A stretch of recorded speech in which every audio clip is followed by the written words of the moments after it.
बिस्मिल्लाहिर्रहमानिर्रहीम, अस्सलामुअलैकुम। Info news network के साथ मैं हूँ इकरा लियाकत जी। आज हमारे साथ मौजूद हैं एसटीएफ की यूनाइटेड स्टेट में रिप्रेजेंटेटिव जवाद सरवर साहब। हम उनसे जानेंगे उनका हालात ज़िंदगी, उनसे पूछेंगे कि वो स्पोर्ट्स में क्यों आए, एसटीएफ के साथ उनका सफ़र कैसा रहा, कब से एसटीएफ के साथ हैं, पाकिस्तान को क्यों छोड़ा, अमेरिका क्यों गए और वहाँ पे क्या कर रहे हैं। जी अस्सलाम वालेकुम। जी अस्सलाम वालेकुम, क्या हाल है आप? अल्हम्दुलिल्लाह। जवाद साहब आप बताएं कैसे हैं। अल्लाह का शुक्र है। जवाब साहब, सबसे पहला सवाल, पाकिस्तान क्यों छोड़ा, अमेरिका क्यों गए? पाकिस्तान छोड़ा तो नहीं है मैं, क्योंकि यहाँ पर एक ऑयल कंपनी में काम करता था।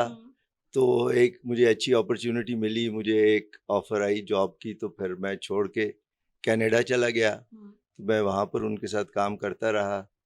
फिर हमारी कंपनी ने वहाँ पर अमेरिका में, चूँकि हमारा ऑयल से रिलेटेड कंपनी थी, तो एक कंपनी बिक रही थी जिसके पास कोई 6,500 के करीब गैस स्टेशंस थे।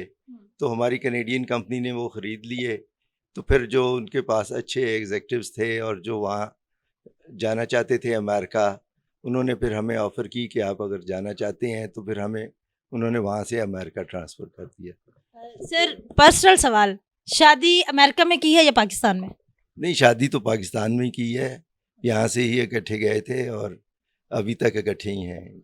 मनपसंद शादी है या अरेंज मैरिज? नहीं जी, अरेंज मैरिज है। मनपसंद शादी तो हमारे ज़माने में नहीं था इतना कोई रिवाज। मैंने तो अपनी बीवी को देखा भी नहीं था शादी से पहले।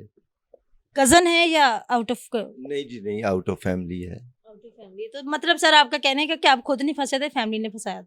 जी, आप जो भी इसको समझें, लेकिन अब तो मैं बिल्कुल नको नाक जिसे कहते हैं फंस चुका हूँ। तो सर दूसरी शादी का ख्याल नहीं आया? नहीं, मेरी बीवी बहुत अच्छी है, तो अभी तक फिर तो सर नक्को नक कैसे हो गया? यानी कि अब मैं फंस गया हूँ ना, अब तो शादी हो तो गई है। कितना अरसा हो गया, मतलब 40 साल तो हो गए होंगे शादी? शादी को 30 साल हो गए हैं जी। माशाल्लाह। बच्चे कितने हैं और क्या करते हैं? मेरे 2 बच्चे हैं, एक बेटा है और एक बेटी है। मैरिड हैं या सिंगल है? नहीं, बेटा मेरा अभी जॉब करता है, उसने शुरू की है अमेरिका में, और बेटी मेरी स्कूल जाती है। अच्छा, मतलब बेटी छोटी है, कितने साल की है? बेटी 9 साल की है जी। तो आप लोगों का मतलब काफी गैप है बच्चों में, बेटा काफी बड़ा होगा, 20 साल। हाँ जी, बेटा 29 साल का है। सही। सर अब जाती जिंदगी से हट के एसटीएफ की तरफ आते हैं। एसटीएफ में आप किस तरह आए, आपका सफर कैसा है और क्या क्या एक्टिविटीज हैं, फ्यूचर प्लान्स क्या हैं? मैं और आमिर साहब जो हैं, हम बचपन के दोस्त हैं। बचपन से ही हम इकट्ठे खेलते आए, और फिर आमिर साहब के वालिद साहब जो थे, वो भी स्पोर्ट्स में बहुत बड़ी एक अथॉरिटी थे। तो हम उनके पास बैठते थे, वहाँ पे हम सारा वो हमें बताते थे सारा। तो वहीं से ही हमारे ज़हन में आया कि जो ये काम कर रहे हैं, हम भी उसे क्यों ना आगे लेके चलें।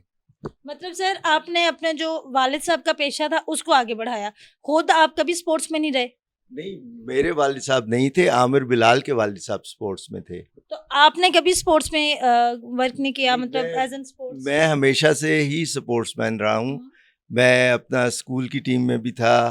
फिर जब मैं कायद-ए-आज़म यूनिवर्सिटी में एमबीए कर रहा था, तो मैं यहाँ पे लॉन टेनिस की टीम का भी कैप्टन था और क्रिकेट टीम का भी कैप्टन था। और उसके बाद फिर अब जैसे मैं वहाँ पर हूँ, तो मैं जो हमारी स्पोर्ट्स का जितना सेटअप है हमारी कंपनी का, उसको भी मैं देखता हूँ।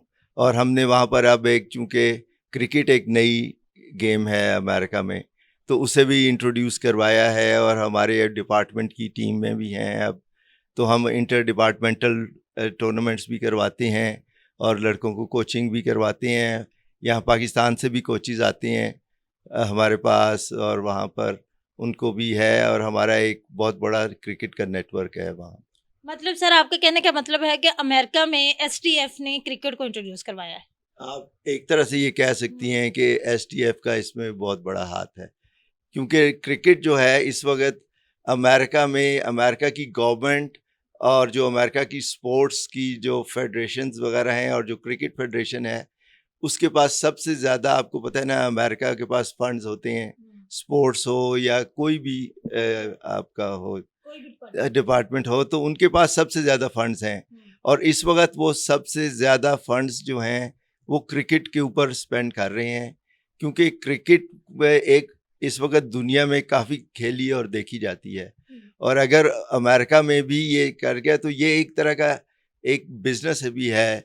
वहाँ पर टीम्स जो हैं वो खेलती हैं और उससे जो खिलाड़ियाँ हैं उनको भी फ़ायदा होता है और जो उनसी ऑर्गेनाइजेशंस हैं स्पोर्ट्स की उनको भी उससे काफ़ी फ़ायदा। सर आपने कहा कि आप कायदे आजम यूनिवर्सिटी में थे तो आप क्रिकेट के भी कैप्टन थे और टेनिस के में भी आपका इंटरेस्ट था, तो फिर आपने इसको एज एन कैरियर क्यों नहीं ज्वाइन किया?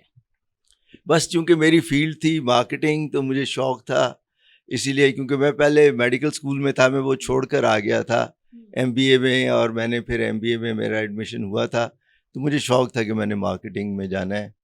तो मैं जब यहाँ से भी गया हूँ तो मैं पाकिस्तान स्टेट ऑयल में ही काम करता था। मैं उनका पंजाब का प्रोविंशियल हेड था यहाँ पे। तो फिर मैं यहाँ से छोड़ के चला गया। मैंने उनके साथ भी कोई 15-16 साल काम किया था। सर पाकिस्तान स्टेट ऑयल के साथ आपका सफ़र कैसा रहा? इंटरेस्टिंग था, डिफ़िकल्ट था या नॉर्मल? नहीं, पाकिस्तान स्टेट ऑयल के साथ तो मैंने जो सीखा है सारा कुछ वो तो पाकिस्तान स्टेट ऑयल से सीखा है। बहुत अच्छी कंपनी है और हमें उसने बहुत सारा, जो मैं अपना कहूँगा कि जो मेरी ज़िंदगी में जो कुछ भी मैंने सीखा है वो पाकिस्तान स्टेट ऑयल से ही सीखा है। सर हमारी जो पाकिस्तानी जनरेशन है, फॉर एग्जांपल मैं खुद हूँ, तो मैं भी चाहती हूँ कि मैं अमेरिका में सेटल्ड हो जाऊँ, मैं यूरोपियन कंट्रीज़ में चली जाऊँ। तो आपने कभी ऐसे कोई वर्कआउट किया है या कुछ ऐसा प्लान किया है कि जो लोगों की अप्रोच नहीं है कि वो यूरोपियन कंट्रीज़ में या अमेरिका, क्योंकि बहुत सारे जो हमारे लोग हैं वो बाहर मुल्क जाना चाहते हैं अपनी फैमिली को सेटल्ड, तो आपने कभी इस बारे में कुछ सोचा कि आप वहाँ पर सेटल्ड हैं, तो किसी को आपने ऑब्लाइज किया हो या किसी ने आपको कहा हो तो आपने उसके लिए कुछ फेवर की हो? जी, हमारी वहाँ पर हैं ऐसी ऑर्गेनाइजेशंस। मैं भी एक ऑर्गेनाइजेशन का मेंबर हूँ जो कि जो यंग डॉक्टर्स हैं जो वो यहाँ से करते हैं, क्या कहते हैं, अपना एमबीबीएस। तो वहाँ पे उनकी रेजिडेंसी प्रोग्राम्स जो होते हैं उसके लिए हम उन्हें स्पॉन्सर भी करते हैं, उन्हें सारा बताते भी हैं कि किस तरह उन्होंने तैयारी करनी है और किस तरह उन्होंने जनाब सब क्या कहते हैं कि वहाँ पर अप्लाई करना है।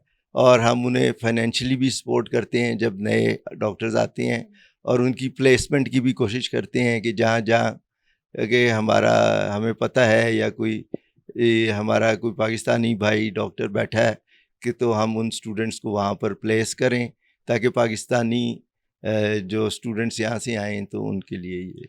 सर ये तो एजुकेशनल हो गया ना कि जो बच्चे स्कॉलरशिप पर जाते हैं, लेकिन कुछ लोग वर्क परमिट पर भी जाते हैं या वो चाहते हैं कि वो वहाँ पे जाके मतलब करें, लेकिन यहाँ पे कुछ डिफ़िकल्टीज़ आ जाती हैं। पहला स्टेप आता है कि आपको अ, जिस भी कंट्री में जाना है उसकी लैंग्वेज मस्ट आनी चाहिए, उसके बाद आइल्स क्लियर होना चाहिए, उसके बाद इतने हज़ार डॉलर्स या पाउंड्स या यूरोस जिस भी कंट्री में उसने जाना है उसको शो ऑफ करने पड़ते हैं। तो इसके लिए कुछ ऐसी गवर्नमेंट लेवल पे स्ट्रेटजी हो जिससे क्योंकि हमारा मुल्क पाकिस्तान जो है वो तरक्की पज़ीर ममालिक में आता है। कोई हम बहुत हाई लेवल पर नहीं है, हमारी 50% जो इनकम ऑफ सोर्सेज़ हैं वो जो ओवरसीज़ पाकिस्तानीज़ हमें यहाँ पर प्रोवाइड करते हैं, उससे काफ़ी हद तक जो है हमारे जो ज़र मुबादला के ज़राए हैं वो पैदा होते हैं और हमारे मुल्क की तरक्की में किरदार अदा करते हैं। तो आप कोई गवर्नमेंट लेवल पे कुछ ऐसा कि कुछ पॉलिसीज़ में चेंजिंग आए कुछ?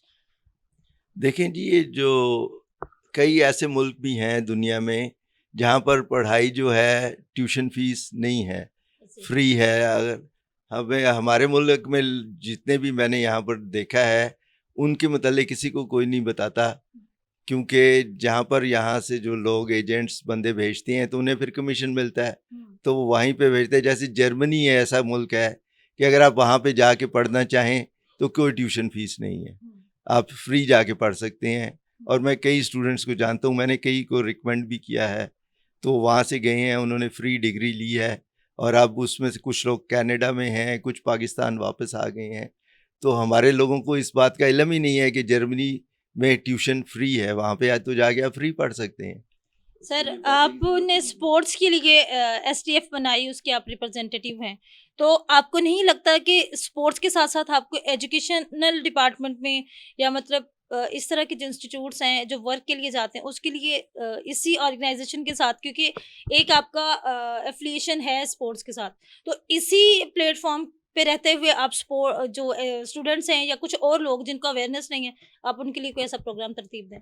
जी, यही तो हमारी ऑर्गेनाइजेशन है और हम चाहते हैं कि पाकिस्तान में हम स्पोर्ट्स को डेवलप करें, क्योंकि अमेरिका में तो स्पोर्ट्स बहुत ज़्यादा डेवलप है और ये स्पोर्ट्स जो है ये एक बहुत बड़ी साइंस है और हमारी ये पाकिस्तान में इतने लोग नहीं हैं जो स्पोर्ट्स को अंडरस्टैंड कर सकें और अपना क्या कहते हैं इतना तो जो थोड़े बहुत लोग हैं जैसे ये आमिर साहब हैं, इन्होंने ये इनिशिएटिव लिया है, तो हम यही चाहते हैं कि पाकिस्तान में डेवलप हो। हमारा इस खित्ते से ताल्लुक़ है, हम यहाँ के लोगों के लिए काम करें, ना कि हम वहाँ जाके, वहाँ तो लोग कर ही रहे हैं अपने लिए काम सारा कुछ। बहुत शुक्रिया सर, बहुत अच्छा लगा आपसे बात करके। जाते जाते कोई एक दो शेर सुना दे। मुझे तो कोई शेर नहीं आता। पोएट्री से कभी लगा? नहीं जी, कोई नहीं। चलें जी, बहुत शुक्रिया आपके कीमती वक्त का। जी, हमारे साथ मौजूद थे जवाद सरवर साहब, जो कि एसटीएफ के यूनाइटेड स्टेट में रिप्रेजेंटेटिव हैं। उन्होंने बहुत अच्छी बातें की और उम्मीद करती हूँ कि आपको आज का प्रोग्राम पसंद आया होगा। अपनी मेज़बान इकरा लियाकत और कैमरामैन शाहिद अली को दीजिए इजाज़त। मज़ीद अपडेट्स और वीडियोज़ के लिए मेरे चैनल को लाइक, सब्सक्राइब और शेयर कीजिएगा और हर नई आने वाली वीडियो के लिए बेल आइकन को प्रेस कीजिएगा। जहाँ रहें खुश रहें। अल्लाह हाफ़िज़।